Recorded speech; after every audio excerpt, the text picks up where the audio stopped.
Hello, and welcome to another episode of Solipsist Watched. I'm your host, the Social Solipsist, and this week I watched High Society from 1956. Well, I said this week, but actually I watched it a couple of weeks ago. And in a sense, this is actually going to be a double feature, because I need to talk about not just High Society, but also the Philadelphia Story from 1940. So, I wasn't thinking necessarily I was going to do a video on this movie, but it's been coming back to me over and over again because it's really good. I've mentioned on the show before that I watched a lot of like 40s and 50s and musicals growing up as a kid, and as much as I say that, like, there were so many produced that I certainly didn't have any sort of encyclopedic knowledge. And also, since most of them were on, VHS, the library wasn't that big. I wasn't watching that many different things. I was mostly watching the same ones over and over again. So High Society never crossed my, was not on my radar, really. And actually, when we started watching it, I didn't even realize that it was a musical. Well, I guess I didn't necessarily know it was a musical. This comes from an era of film where musical inclusion does not necessarily imply a musical. So the movie starts with like all the front-loaded credits, which was typical of the time, along with a substantial musical score to go along with it. Turns out, not only is this a musical, it is a musical with the music written by Cole Porter and sung by a variety of incredibly famous and influential musical figures from the 20th century, namely Bing Crosby, Frank Sinatra, and Louis Armstrong. And I did not recognize something that I'm going to talk about a little later initially, because this movie starts with Louis Armstrong on a bus, and he's singing basically an intro to the movie in a framing device that is reminiscent of like the Greco-Roman chorus, the chorus that would be sort of narrator and musical accompaniment for traditional like Greek theater. And he's playing himself in the film, as well as like breaking the fourth wall immediately, to like essentially let you know through music that he's the narrator. I think this is also notable because while Louis Armstrong was and had been an incredibly influential musical person in the music scene for a substantial amount of time, this is still 1956. This is still a point where integration is not the norm. And as much as there were more and more pushes and more support from the white people in general, but in particular elements of media pushing for more acceptance and more integration in visible ways in media representation, it's still unusual for this time to see not only Louis Armstrong, but a fully integrated band, not only scoring, but also being like part and parcel to the plot, to the point that the whole framing device works from him and his band playing on the bus to getting off the bus to like this is like a tour bus or a chartered bus or something like that, to being delivered to the doorstep of Bing Crosby. And they're, clasping hands and giving hugs and like greeting each other like this is, they're old friends. And this leads to a discussion about like the differences between this movie and the Philadelphia Story, as well as what it says about the time in which it was made.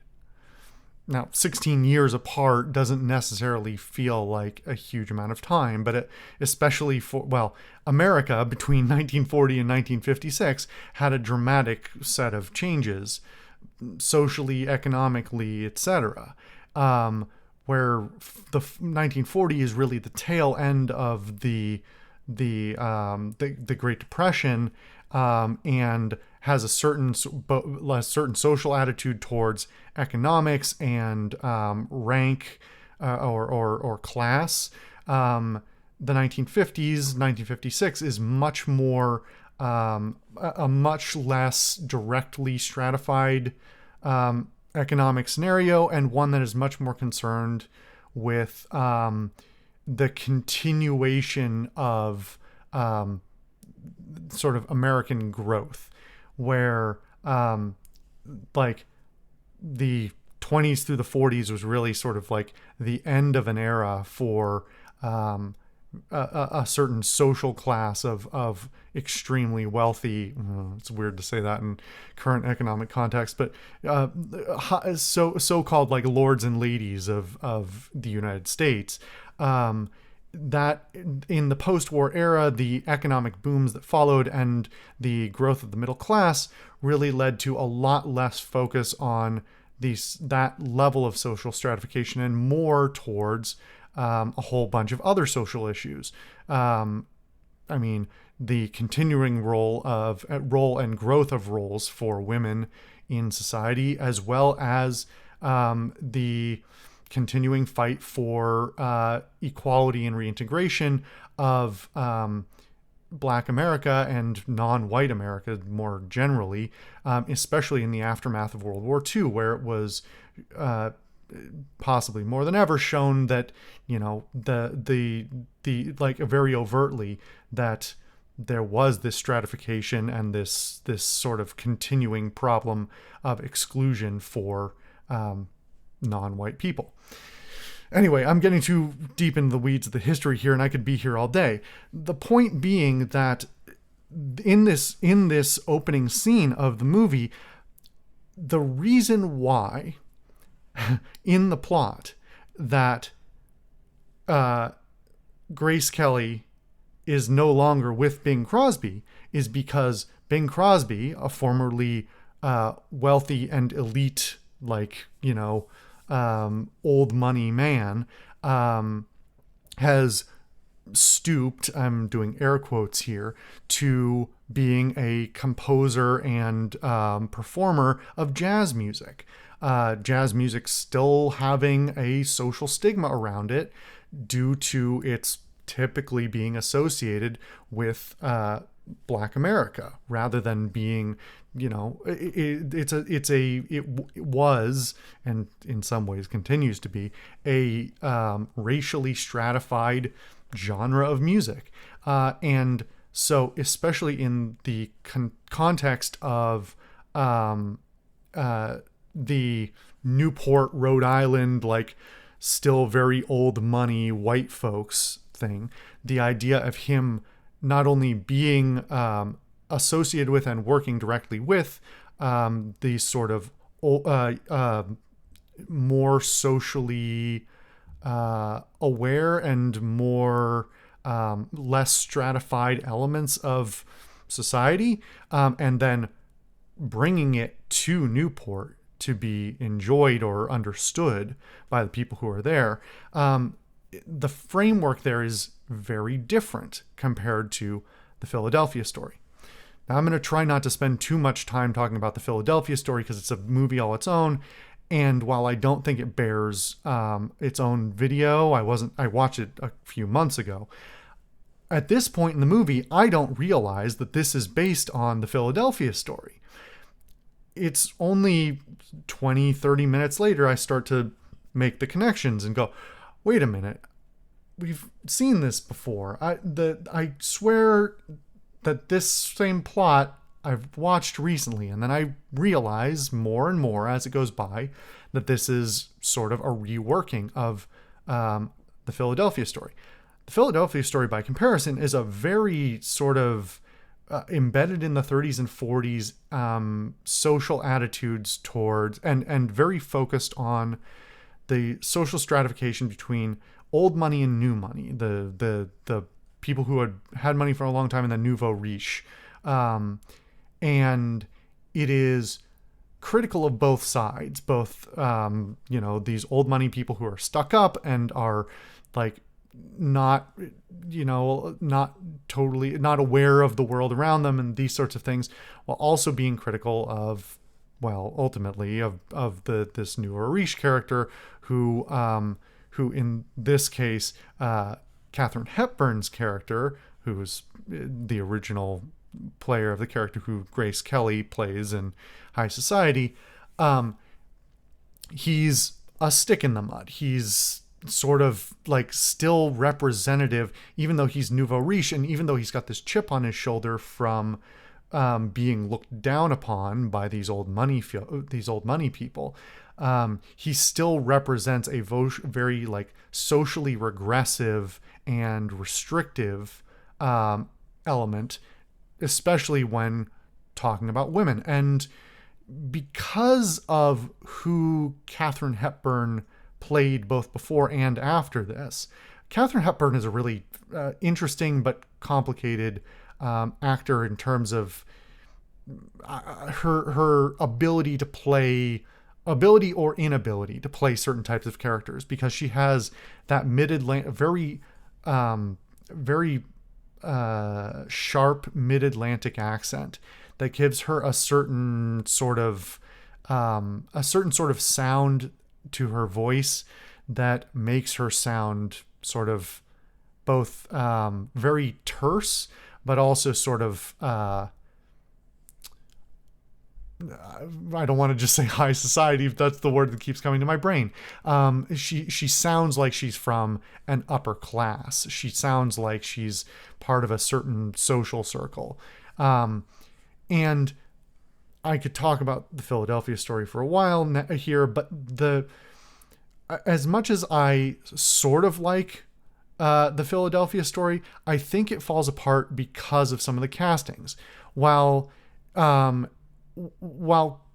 Cary Grant and Katharine Hepburn play off each other pretty well, Katharine Hepburn comes off as extremely terse, to the point where the turn for her character by the end of the movie seems not out of the blue, but a little bit weird, because she is so abrasive. And that's the point. She's supposed to be abrasive. But there are not the times when she lets down her guard in the film. She doesn't necessarily come off as that relatable. She still comes off as that sort of high society character who's sort of annoyed at the world that she was born into and the way people treat her. And she is correct. She's right about that. And you feel for her. But because of Katharine Hepburn's performance, she's a little distant. Comparatively speaking, Grace Kelly, while not it plays a very different version of the character. And obviously the context here changes a lot, where, in the Philadelphia Story, they got divorced because he was drinking. In High Society, they got divorced because he became a jazz man. And it requires a different interpretation.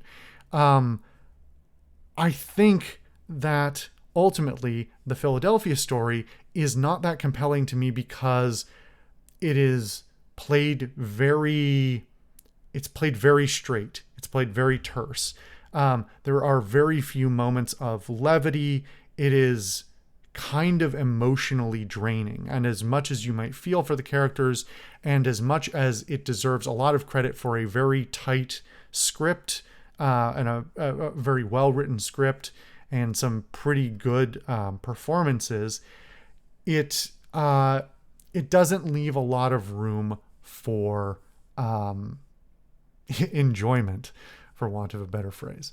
I also think it's got a bunch of problems with how it's the cinematography and the way people are and the sets that they use, and in particular the outfits that almost everyone wears in that film are questionable at best, awful at worst, like genuinely unflattering to pretty much everybody on screen. Comparatively speaking, High Society deserves every ounce of credit for everything visual going on in this film. It is breathtaking what they do, especially for the time, but at any time in cinematic history.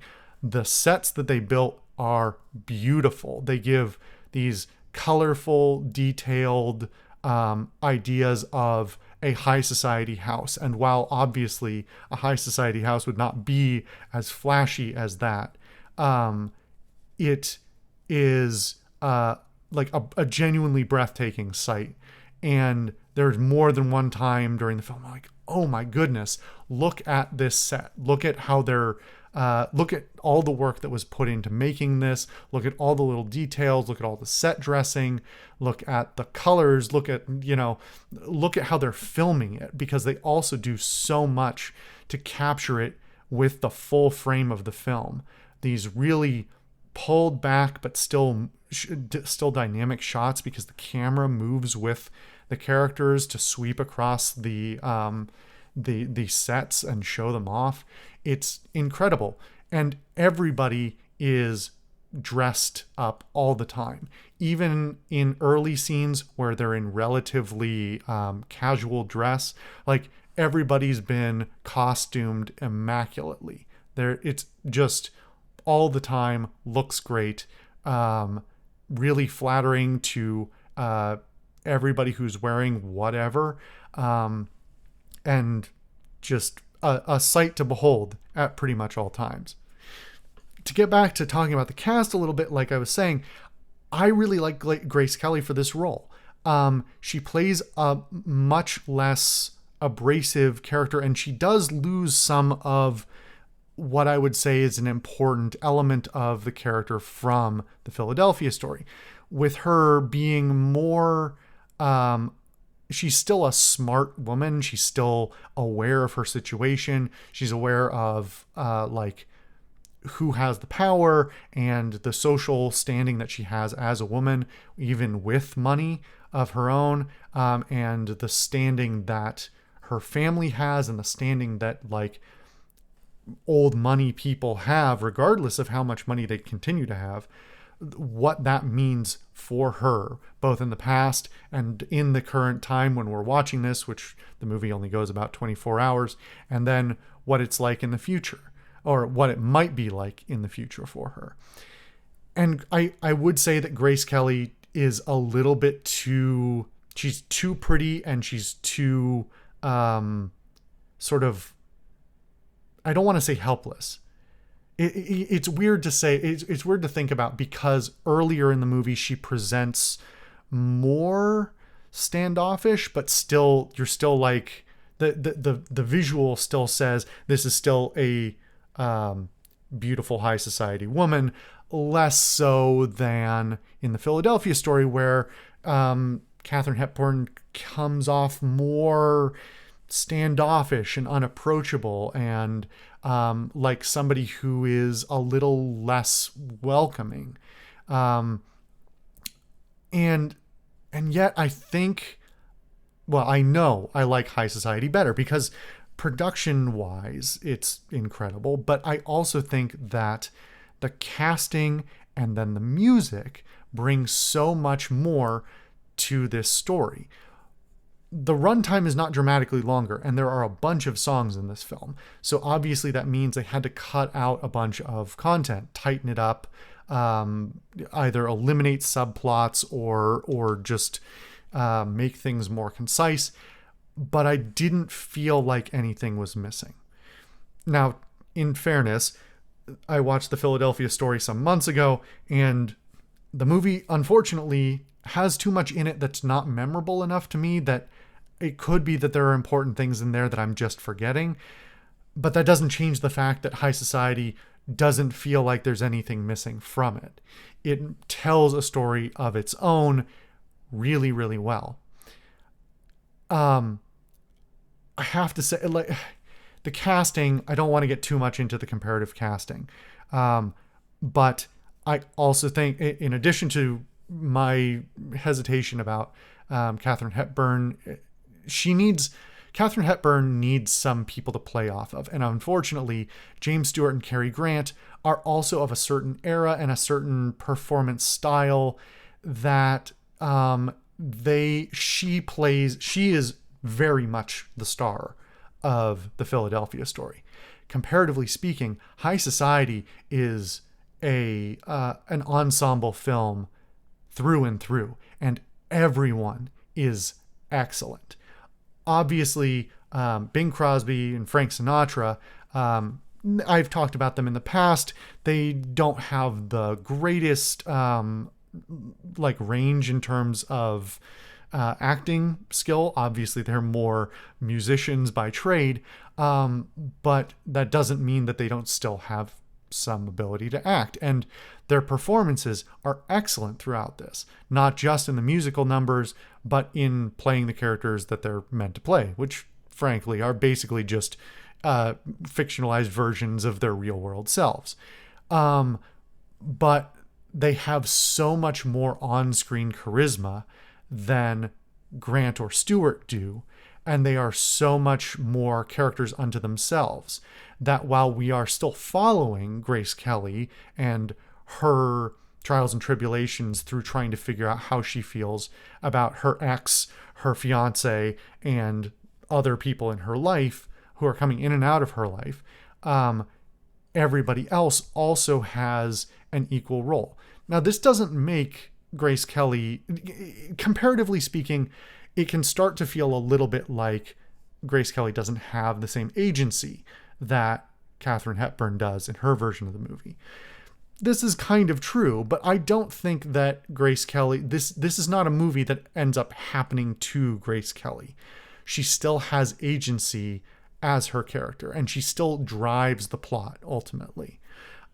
In as much as the character as written can drive the plot that she's in, because this is still, as much as it has been refocused into the late 1950s, it is still kind of rooted in that writing from the 30s and 40s. But that's neither here nor there. I don't want to derail this too much, but there's framing problems that you see the scaffolding every once in a while. So I think that everyone puts on really excellent performances.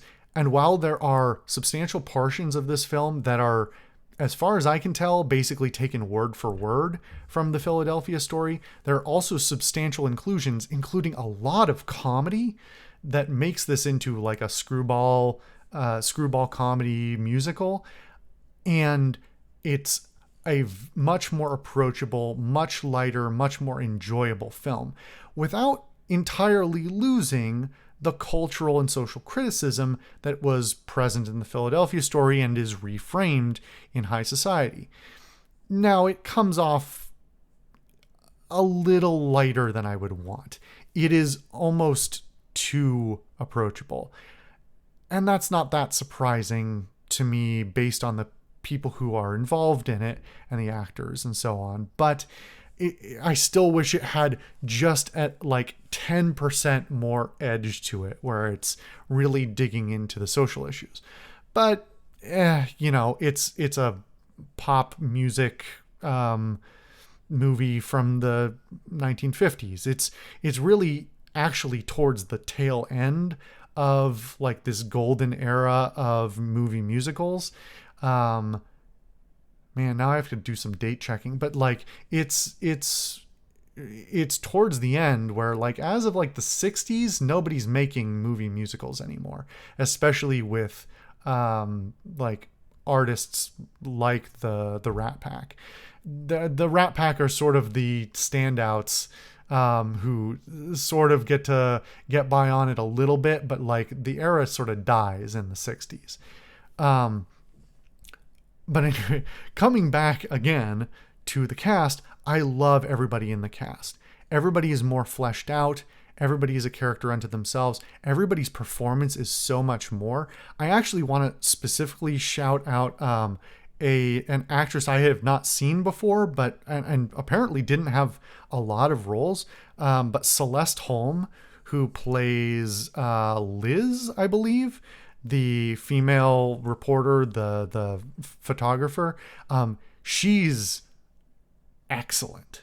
Like, if only her performance was as good as it was, this movie would still be worth watching, because she stands out. She's so different from her counterpart in the Philadelphia story, but also like puts on her character so well, of this woman who's seen a little more of the world than she's willing to admit necessarily, and still like is both happy with where she is, but also wants more, and is thinking about her place even more so than Grace Kelly's character, and sort of like how she interacts with everybody else on the cast is just wonderful. I love her in every scene that she's in, to the point that I think she's my favorite character, or my favorite actor in the film. And apparently like didn't have a lot of other movie roles, mostly did theater, and she was Ado Annie in the premiere of Oklahoma, which is a big role, but like it is not, I mean, that's theater still. So like the cast is just wonderful through and through, and every scene has something to deliver. Every scene is fantastic to look at. The dialogue is snappy, just as snappy as the first one, while still adding a lighter tone, an up and down in the tone that lets you enjoy these highs of humor and music, and these lows of sadness, and back to the highs again, and so on and so forth. And it just ties together just wonderfully. This is going to end up in probably a rotation of movie musicals that have previously mostly had the ones that like I watched as a kid, because it is just as good, if not better, than a substantial number of them. This is, I don't have a tier list, but this is near the top, up there with things like The Music Man, in terms of these incredible, unrecreatable performances that speak of a time and place, and are produced in such a special way that like looks like cinematic magic.